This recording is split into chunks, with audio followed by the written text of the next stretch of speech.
Assalamualaikum warahmatullahi wabarakatuh.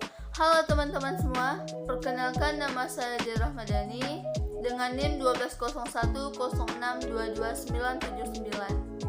Saya berasal dari jurusan Pendidikan Ekonomi, Fakultas Tarbiyah dan Keguruan, Universitas Islam Negeri Sultan Syarif Qasim Riau. Nah, pada video kali ini saya akan menjelaskan tentang perbedaan pemimpin dan pimpinan dalam kepemimpinan kewirausahaan. Perbedaan pemimpin dan pimpinan dalam kepemimpinan kewirausahaan. Kepemimpinan adalah kegiatan-kegiatan yang mempengaruhi orang-orang agar mau bekerja sama untuk mencapai tujuan usaha. Kepemimpinan merupakan cerminan dari gaya pemimpin. Setiap usaha berpeluang untuk memiliki gaya kepemimpinan yang berbeda-beda.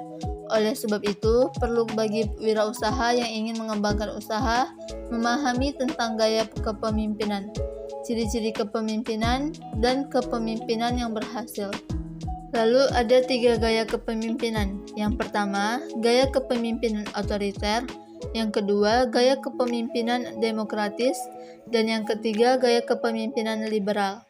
Nah, yang pertama, gaya kepemimpinan otoriter selalu menekankan kebijakan yang dilakukan untuk mencapai tujuan usaha, didasarkan pada keputusan-keputusan yang pemimpin buat. Oleh sebab itu, pemimpin bertanggung jawab penuh terhadap kebijakan dan keputusan yang dibuat, sementara bawahan hanya menjalankan saja. Lalu yang kedua, demokratis gaya kepemimpinan, atau bisa dibilang gaya kepemimpinan demokratis.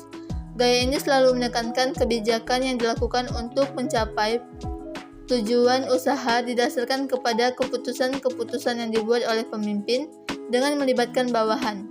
Oleh sebab itu, baik pemimpin maupun bawahan memiliki tanggung jawab untuk menyelamatkan kebijakan dan keputusan yang telah dibuat secara bersama-sama. Lalu yang ketiga, gaya kepemimpinan liberal. Gaya kepemimpinan ini menekankan kebijakan yang dilakukan untuk mencapai tujuan usaha didasarkan pada keputusan-keputusan yang dapat dibuat setiap orang pada tugas dan tanggung jawab masing-masing. Biasanya, ini diterapkan kepada bawahan yang bekerja secara teknis, bukan untuk sebuah keputusan yang menghasilkan kebijakan yang menentukan eksistensi usaha. Gaya kepemimpinan liberal memberikan tanggung jawab kepada masing-masing personal, mengikutinya dengan konsekuensi yang mengikutinya. Selanjutnya, pengambilan keputusan oleh kepemimpinan untuk menjalankan dan mencapai tujuan usaha. Pemimpin harus dapat membuat kebijakan-kebijakan. Kebijakan-kebijakan tersebut berasal dari keputusan yang diambil oleh pemimpin. Hal ini dapat dilakukan dengan 2 cara, yaitu yang pertama top down dan yang kedua bottom up.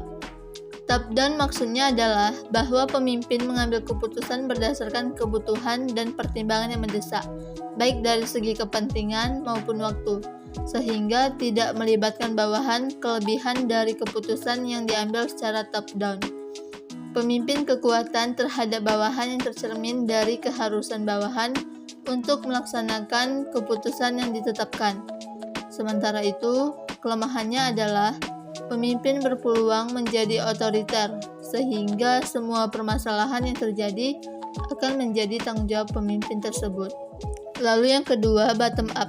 Bottom up maksudnya adalah bahwa pemimpin mengambil keputusan dengan melibatkan bawahan karena kebutuhan dan pertimbangan yang tidak mendesak, baik dari segi kepentingan maupun waktu kelebihan. Dari keputusan yang diambil secara bottom up adalah pemimpin dapat melibatkan bawahan bertanggung jawab terhadap segala konsekuensi yang ditimbulkan oleh keputusan yang telah diambil sementara.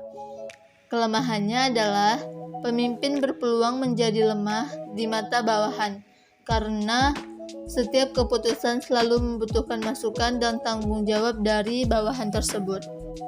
Baik, itulah penjelasan singkat dari saya mengenai perbedaan pemimpin dan pimpinan dalam kepemimpinan kewirausahaan.